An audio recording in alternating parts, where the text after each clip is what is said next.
The Los Angeles sun hung high, casting sharp shadows across the hotel courtyard where the press event was set up. It wasn't one of those flashy red carpet affairs, just a modest gathering in a quiet corner of a downtown hotel, the kind of place where serious films get quietly promoted away from the noise of premieres and paparazzi. Folding chairs were arranged in neat rows. Microphones stood at the ready on a small table, and a backdrop with the film's title loomed behind it all. The air smelled faintly of coffee and printer ink, and the low hum of conversation filled the space as journalists flipped through notepads and checked their recorders. At the center of it all sat Clint Eastwood. He wore a simple button-down shirt, sleeves rolled just past his elbows, and his silver hair was neatly combed back. At his age, most people would have slowed down, maybe retired to a quiet life far from the spotlight. But not him. He still directed, still acted, still showed up, always calm, always present. He didn't fidget or glance at his watch. He just sat there, hands resting on his knees, watching the room with the kind of stillness that made others feel a little louder just by being near him. Around him, the usual pre-interview energy buzzed. Publicists whispered into headsets, assistants handed out press kits, and reporters compared notes. Most of them had covered Eastwood before. They knew the drill. Ask about the craft, the process, maybe throw in a nostalgic question about Dirty Harry or the good, the bad, and the ugly. Safe territory, respectful, predictable. But one journalist in the third row wasn't planning to play it safe. He was younger than most in the room, early 30s, with sharp eyes and a notebook already half filled with underlined phrases. He'd built a name for himself by asking the kinds of questions others avoided, questions that probed, that challenged, sometimes even provoked. He respected Eastwood's longevity, sure, but he'd also read enough hot takes online to wonder, was the legend really as deep as people claimed? Or was it all just nostalgia wrapped in a cowboy hat? He'd watched Eastwood's recent films. They were quiet, slow, often melancholic. Critics called them meditative. Fans called them masterpieces. But to him, they sometimes felt empty, like style without substance. He wasn't trying to be cruel. He genuinely wanted to understand. But somewhere between drafting his question and sitting in that chair, it had sharpened into something more pointed. The moderator opened the floor. A few hands went up. One reporter asked about the casting choices. Another wanted to know how Eastwood kept his creative energy after so many decades. Eastwood answered each with the same unhurried tone, never rushing, never over-explaining. He spoke like someone who'd learned long ago that fewer words often carried more weight. Then it was the young journalist's turn. He stood slowly, cleared his throat, and asked, "Mr. Eastwood, you've been in this business longer than most of us have been alive, and people talk about your intelligence as a filmmaker, your vision, your depth. But I've heard some critics say your recent work leans more on mood than meaning. So I guess my question is, do you ever worry that your intelligence as a storyteller is maybe a bit overstated?" The room didn't gasp. This wasn't a courtroom, but you could feel the air shift. Pens paused mid-sentence. A few heads turned toward the young man, then quickly back to Eastwood waiting. Eastwood didn't react right away. He didn't scowl or sigh or roll his eyes. He just looked at the journalist, not with anger, but with something closer to curiosity, like he was trying to figure out where the question had really come from. Was it genuine doubt? Was it the echo of online chatter? Or was it just the kind of thing someone says when they want to sound clever in front of their peers? He took a slow breath, then reached for the glass of water beside him. The ice cubes clinked softly as he lifted it, took a sip and set it back down with deliberate care. That small pause stretched just long enough to make everyone lean in a little. Outside, a breeze rustled the palm trees. Somewhere down the hall, a door closed. Inside, silence settled like dust. Eastwood had faced tougher rooms before. Back in the 70s, studio execs told him action heroes didn't direct. In the 90s, critics called Unforgiven too violent, too bleak. And in 2012, when he gave that now famous speech to an empty chair at the Republican National Convention, half the country thought he'd lost his mind. But through it all, he'd never felt the need to prove himself in the moment. He let his work speak. And when words were necessary, he chose them like tools, only pulling out what was needed, nothing extra. Now, sitting in this sunlit room with a dozen journalists watching, he wasn't thinking about legacy or reputation. He was thinking about truth, about the years spent studying human behavior, about the quiet moments between lines of dialogue that told more than any monologue ever could, about the choices he'd made behind the camera, cutting a scene not because it was flashy, but because it rang false. About the nights spent rewriting scripts until the rhythm felt right, not because anyone would notice, but because he would. He glanced out the window for a second, as if gathering something from the light, then turned back to the young man. "I appreciate the question," he began, his voice low but clear, like gravel smoothed by a river. "But let me ask you something first. When you watch a film, do you only hear the words? Or do you listen to what's underneath them?" The journalist blinked. He hadn't expected a question in return.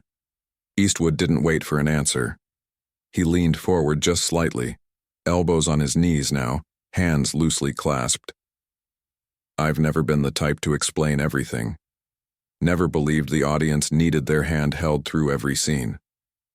Sometimes the most honest thing you can do is show a person sitting alone in a room and trust that the viewer will feel what that silence means." He paused again, letting that sink in. "You talk about intelligence like it's something you wear on your sleeve. But real understanding, it's quieter than that. It's in the choices you don't make, the lines you cut, the moments you leave empty so the audience can fill them with their own truth." A few reporters exchanged glances. One nodded almost imperceptibly. Eastwood sat back. His expression hadn't changed. Still calm, still steady, but something in the room had. The question hadn't been dismissed. It had been answered in a way that made everyone reconsider what they thought they knew. The young journalist sat down slowly, his notebook open but his pen still. He didn't look embarrassed. He looked thoughtful. And Eastwood? He just waited for the next question, as if nothing unusual had happened, because to him, it hadn't. He'd simply spoken his truth, the same way he always had. No fireworks. No grand performance, just honesty, delivered plainly. Outside, the sun dipped a little lower. The event would wrap soon, but in that moment, something had shifted. Not just for the journalist, but for everyone who'd been listening. Because sometimes, the most powerful replies aren't loud. They're the ones that make you rethink everything you thought you understood. The room stayed quiet for a beat too long, just enough to feel the weight of what had just been said. No one clapped. No one interrupted. It wasn't that kind of moment. It was the kind where you realize you've just witnessed something real, something unscripted, and you don't want to break the spell by moving too fast or speaking too soon. Even the air seemed to hold its breath. Eastwood didn't press his point. He didn't smirk or lean back with satisfaction. He simply returned to his neutral posture, hands resting lightly on his knees, eyes calm and steady. To anyone watching closely, there was no triumph in his expression, just the quiet certainty of someone who'd spent a lifetime learning when to speak and when to let silence do the work. But inside, his mind was already miles away, not in distraction, in reflection. That question, sharp as it was, had brushed against something deeper than film criticism. It had touched on a misunderstanding he'd lived with for decades, the idea that quiet people have nothing to say. That stillness means emptiness, that a man who doesn't shout his thoughts must not have any worth hearing. He remembered his early days in Hollywood, the casting calls where producers would size him up and say, "Great look, but can he carry a scene without dialogue?" They saw his lean frame, his slow way of moving, his reluctance to fill every pause with chatter, and assumed he was just another pretty face with nothing behind the eyes. It took Rawhide to prove he could hold attention. It took High Plains Drifter to show he could twist expectations. And it took Unforgiven decades later to make the world finally see that his silence wasn't absence. It was intention. He'd never been one for long speeches, either on screen or off. In fact, some of his most powerful scenes had no words at all. Think of the final shot in $1 Million Baby, just a hand resting on a hospital bed, then walking away. No music swell, no tearful monologue, just grief, plain and raw. People called it brave filmmaking, but to him it was just honest. Why dress up pain in fancy words when silence says it better? Now sitting in the sunlit hotel room, he watched the young journalist sink back into his chair. The man wasn't smirking anymore. His shoulders had dropped slightly, his pen lay still. He looked less like someone who'd just landed a clever jab and more like someone who'd just realized he'd been looking at a painting from too far away and missed the brushstrokes. Eastwood felt no anger toward him. If anything, he recognized a younger version of himself, someone trying to prove they belonged in a room full of voices louder than their own. Back then, he'd done the same. Questioned legends, pushed boundaries, assumed that complexity had to be loud to be real. It took years and a lot of quiet nights alone with his thoughts to understand that depth doesn't announce itself. It reveals itself slowly like light through a window at dawn. Outside, a delivery truck rumbled past. Inside, the moderator cleared her throat and moved to the next question, but no one raised a hand right away. There was a collective pause, as if everyone needed a moment to reset. One reporter scribbled something quickly, then paused, reread it, and underlined a word. Another sipped coffee, eyes distant, replaying Eastwood's words in his head. The young journalist stared at his notebook. He hadn't expected that answer. He'd come in thinking he was holding Eastwood's work up to the light. But somehow the light had turned back on him. He'd framed his question as if intelligence was something you could measure by how many ideas you packed into a sentence. But Eastwood had flipped it. What if intelligence was knowing when not to speak? What if it was trusting your audience enough to leave space for them to think? He thought about his own interviews, the ones where he'd pushed too hard, talked over guests, assumed that a sharp question made him look smart. Maybe he'd been confusing noise with insight. Maybe real understanding wasn't about winning a moment, but about creating one where truth could surface. Eastwood, meanwhile, let his gaze drift to the window again. The afternoon light was softer now, golden at the edges. He thought about his ranch up in Carmel, the quiet mornings, the sound of wind through the pines, the way time moved differently when you weren't chasing it. That's where his best ideas came, not in boardrooms or press junkets, but in stillness. He'd learned long ago that creativity doesn't thrive in chaos. It grows in the quiet spaces between distractions. He also thought about the film they were promoting, a small, character-driven story about an aging carpenter who takes in a runaway teen. Critics might call it slow. Audiences might skip it for something flashier. But to him it was everything. A study in patience, in unspoken bonds, in the kind of love that shows up without fanfare. He'd shot entire scenes with no dialogue because he knew the look in an actor's eyes could say more than pages of script. And that was the thing no one seemed to get. His films weren't empty. They were full, just not in the ways people expected. Full of space, full of restraint, full of the kind of emotional honesty that doesn't need a soundtrack to tell you how to feel. The moderator finally called on another reporter, and the rhythm of the Q&A resumed. But the mood had shifted. Questions became more thoughtful, less performative. One asked about his collaboration with actors. Another wanted to know how he decided which stories were worth telling. Eastwood answered each with the same calm precision, never rushing, never hiding behind jargon. The young journalist didn't ask another question. He just listened.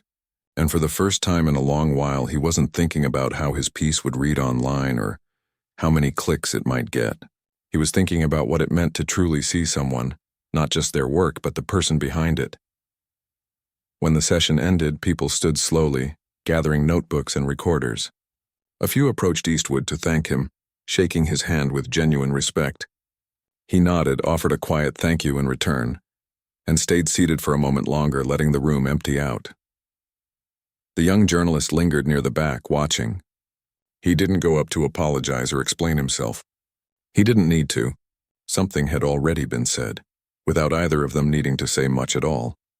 And as Eastwood finally rose to leave, adjusting his shirt and giving a small wave to the moderator, he didn't look like a man who'd just defended his legacy. He looked like exactly what he was, a craftsman who'd spent a lifetime learning that the deepest truths are often spoken in the softest voices. The room had emptied out, but the echo of what had just happened lingered like the last note of a piano chord. Most of the journalists were already heading toward the elevators, chatting in low voices, comparing notes, already shaping their stories in their heads. But the young reporter stayed put, still seated in the same folding chair, his notebook open but untouched. He wasn't writing anything down. He was just thinking. Across the room, Eastwood hadn't moved yet. He sat with the same quiet stillness as before, one hand resting on the arm of his chair, the other loosely holding his water glass. He wasn't waiting for anything. He wasn't performing. He was just present. And in that moment, something unspoken passed between them. Not tension, not resentment, but a kind of mutual recognition. The kind that happens when two people realize they've both been seen more clearly than they expected. Then Eastwood spoke. It wasn't loud. It didn't carry across the room like a declaration. It was calm, almost conversational, the way someone might speak while fixing a fence or watching the sunset. But every word landed with weight. "You confuse quiet for empty, son," he said, his voice low but steady. "I've spent 60 years listening, more than talking. Maybe that's why some folks assume there's nothing going on upstairs." The words weren't sharp. They weren't angry, but they cut through the air like a clean blade. The young journalist looked up, surprised. He hadn't expected Eastwood to say anything more, certainly not directly to him. But there it was, not a rebuke but a correction, gentle but firm. Eastwood set his glass down and leaned forward just slightly, elbows on his knees, hands clasped loosely. His eyes held no malice, only clarity. "You asked if my intelligence is overstated," he continued. "But intelligence isn't just about how many ideas you can pack into a sentence. Sometimes it's about knowing which ones to leave out." He paused, letting that sink in. Outside, a bird called from a nearby tree. Somewhere down the hall, a door clicked shut. The world kept moving, but in that room, time felt suspended. "I made Mystic River because I wanted to show how grief doesn't always scream," he went on. "Sometimes it sits in a kitchen at 3 a.m., staring at a coffee cup, saying nothing. That doesn't mean it's not there. It just means it's real." He didn't name drop. He didn't brag. He simply pointed to moments, specific human moments from his own work, not as proof of genius, but as evidence of intention. "In Letters from Iwo Jira, I told the same battle from two sides. Not because it was flashy, but because war isn't one story. It's 1,000. And if you only tell one side, you're lying to the audience." The young journalist swallowed. He'd seen that film. He remembered the quiet dignity of the Japanese soldiers, the way their fears and hopes mirrored the Americans. At the time, he'd admired the technique, but he hadn't fully grasped the empathy behind it. Now, hearing Eastwood explain it so plainly, it felt obvious and powerful. "And $1 Million Baby?" Eastwood added, his voice softening just a touch. "People called it a boxing movie, but it wasn't about fists. It was about love that shows up late, stays quiet, and leaves without fanfare. You don't need a speech to show that kind of care. You show it in how someone ties a shoelace, how they look at a photo, how they walk away when it's time." He leaned back slightly, his gaze steady. "If you think intelligence only lives in loud speeches or fancy words," he said, "you're missing half the story." There was no sarcasm in his tone, no condescension, just truth delivered like a man handing you a tool you didn't know you needed. The young journalist finally closed his notebook. He didn't feel shamed, he felt seen. Not as a critic, not as a provocateur, but as someone who'd been looking at the surface and calling it the whole picture. And maybe, just maybe, he'd been doing that in more areas of his life than just film. Eastwood didn't wait for a response. He stood slowly, the way someone does when their body's been still too long. He smoothed his shirt, gave a small nod, not to the journalist but to the room, to the moment, and turned to leave. But before he reached the door, he stopped. Not dramatically, just a slight pause like he'd remembered something important. "One more thing," he said, turning back slightly. "Real intelligence isn't about proving you're smart. It's about knowing when to listen, when to watch, when to let the world show you what it's really saying, underneath the noise."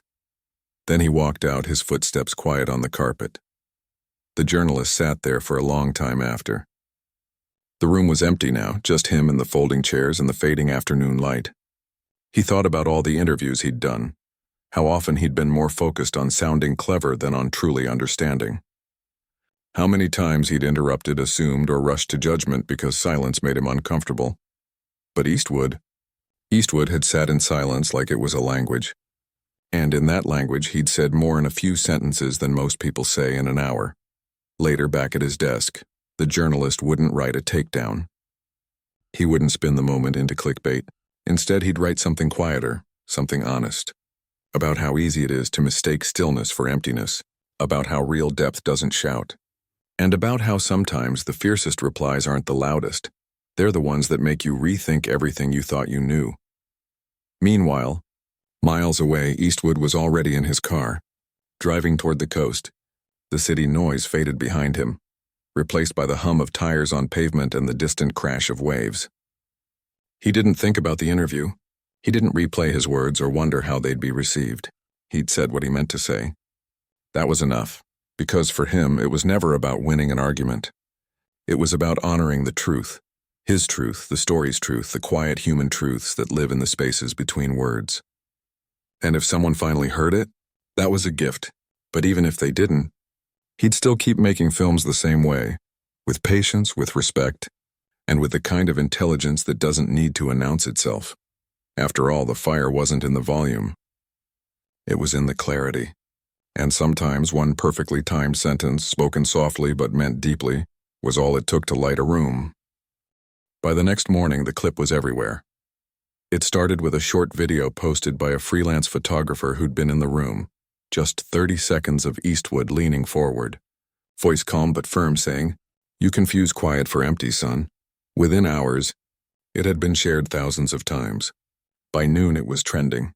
Not because it was explosive or angry, but because it felt rare, a moment of real human clarity in a world full of noise. People weren't just watching it, they were quoting it, posting it over black screens with white text, using it as a caption under photos of old trees, empty roads, quiet sunrises. Someone even set it to soft piano music and called it a lesson in stillness. It wasn't about film anymore. It had become something bigger, a reminder that depth doesn't always wear a loud coat. News outlets picked it up fast. Some framed it as Eastwood shuts down smug journalist. Others called it a masterclass in quiet dignity. Film schools started sharing it in group chats. Professors used it in lectures about subtext and emotional economy. One retired teacher posted a long thread about how Eastwood's words reminded her of her late husband, a man of few words who'd shown love through actions, not speeches. But the most surprising response came from the journalist himself. 2 days after the interview, he published a piece not on a flashy entertainment site, but on a modest online journal that focused on storytelling and media ethics. The headline wasn't dramatic. It simply read, "What I learned when I underestimated quiet." In it, he didn't apologize. He didn't pretend he'd been set straight by a Hollywood legend. Instead, he wrote honestly about his own assumptions, how he'd grown up equating intelligence with verbosity, how he'd been trained to prize cleverness over curiosity, and how somewhere along the way, he'd started mistaking silence for a lack of thought rather than a different kind of thinking. He admitted that his question had come from a real place, not malice, but a genuine confusion. He'd watched Eastwood's recent films and felt adrift, no big speeches, no clear moral pronouncements, just long shots of faces, empty rooms, and characters who said little but carried heavy hearts. He'd assumed that meant there was nothing there. Now he wondered if he'd just been too impatient to listen. "I thought intelligence had to announce itself," he wrote, "but maybe the deepest kind doesn't need to. Maybe it's the kind that trusts you enough to meet it halfway." The piece went viral too, not because it was perfect, but because it felt human. Readers wrote in saying they'd done the same thing, judged a quiet coworker as disengaged, dismissed a grandparent's silence as emptiness, assumed a friend wasn't deep because they didn't quote philosophers at dinner. Eastwood's reply had become a mirror, and a lot of people saw themselves in it. Meanwhile, Eastwood himself remained completely unaware of the storm. He was back in Carmel, walking the same dirt path behind his house that he'd walked for decades. The ocean was gray that morning, waves rolling in steady and slow. He wore an old flannel shirt, boots scuffed at the toes, and carried a thermos of black coffee. His dog, a scruffy mutt with one ear that never stood upright, trotted beside him, nose to the ground, happy just to be outside. He didn't check social media. He didn't read reviews unless his editor insisted, and he certainly didn't watch clips of himself going viral. To him, the interview had been just another conversation, brief, honest, over. He'd said what he felt needed saying, and now he was back to work. In his home office, pages of a new script sat on his desk. It was a small story, a retired school teacher who starts writing letters to strangers after losing his wife. No car chases. No explosions. Just grief, connection, and the slow return of hope. He'd been rewriting a scene all morning, trying to find the right rhythm. Not the fanciest words, just the truest ones. Later that day, his assistant called. "You've got a lot of people talking," she said gently. "Some of it's really thoughtful," he grunted. "Good for them." "They're saying you gave a lesson in humility," she added. That made him chuckle. "I didn't give a lesson. I just answered a question." But that was the thing. His answer felt like a lesson because it came from a lifetime of living, not performing. He hadn't rehearsed it. He hadn't polished it for cameras. He'd just spoken from where he stood. After 60 years of watching people, listening to stories, and learning that the loudest voice in the room is rarely the wisest. Back in the city, the journalist received dozens of messages. Some thanked him for his honesty. Others challenged him, fairly, thoughtfully. A few even shared their own stories. A father who never said "I love you" but fixed their bike every time it broke. A teacher who changed their life with a single nod of encouragement. A partner who showed up every day without fanfare. Just steady presence. He realized then that Eastwood's words hadn't just been about filmmaking. They'd been about how we see each other. How we mistake volume for value, noise for knowledge, and silence for absence, and maybe, just maybe, the real fire wasn't in the reply itself, but in what it sparked in others. By week's end, the buzz had settled into something quieter but more lasting. Film students were rewatching Unforgiven and $1 Million Baby with new eyes. Podcasts were discussing the difference between performative intelligence and lived wisdom. Even in offices and classrooms, people were pausing before speaking, wondering if they'd been too quick to judge the quiet ones. Eastwood, of course, heard none of it. He was too busy editing footage, adjusting lighting, and sitting with actors until a scene felt right. Not flashy, just true. And that was the quiet miracle of it all. The man who'd been questioned for his intelligence had, without trying, reminded an entire generation that sometimes the deepest minds are the ones that speak the least and listen the most. Weeks passed. The headlines faded. The clips stopped trending. Life moved on as it always does. But something had shifted. Not in a loud, dramatic way, but in the quiet corners where real change usually happens. People didn't suddenly start speaking less or acting like Eastwood. But they began to notice the quiet ones differently. The coworker who never joined the office banter but always remembered your coffee order. The neighbor who waved but never gossiped. The friend who listened more than they talked. They started to wonder maybe silence wasn't emptiness. Maybe it was just another language. And that was the real legacy of that moment. Not the viral clip, not the hot takes, but the small, human recalibration it sparked in ordinary people. Because intelligence, as Eastwood had quietly shown, isn't a performance. It's a presence. It's in how you move through the world, how you treat a story, how you honor the unspoken. Eastwood himself never called it a legacy. He wouldn't have used that word. To him, it was just part of the work. Like sanding wood until it's smooth or waiting for the right light before rolling camera. He'd spent his whole life trusting that if you stay true to what feels honest, people will feel it too, even if they can't explain why. Now, in his late 90s, he still rose before dawn. Not out of habit, but because the early hours held a kind of clarity the rest of the day drowned out. He'd make coffee, feed the dog, and sit on the porch with a legal pad and a pencil. No phone, no email. Just him, the trees, and whatever story was trying to find its way onto the page. He wasn't chasing awards or headlines. He wasn't trying to prove anything to anyone. He just believed stories mattered, especially the quiet ones. The ones about regret that never gets voiced. About kindness that goes unnoticed. About ordinary people making hard choices without fanfare. Those were the stories he'd always been drawn to, not because they were easy, but because they were true. And that truth was his intelligence, not the kind you measure with tests or quotes, but the kind you feel in your bones when you watch one of his films. It's why Unforgiven didn't glorify violence, it mourned it. Why $1 Million Baby wasn't about boxing, it was about love that shows up when no one's watching. Why Gran Torino ended not with a gunfight but with a silent sacrifice.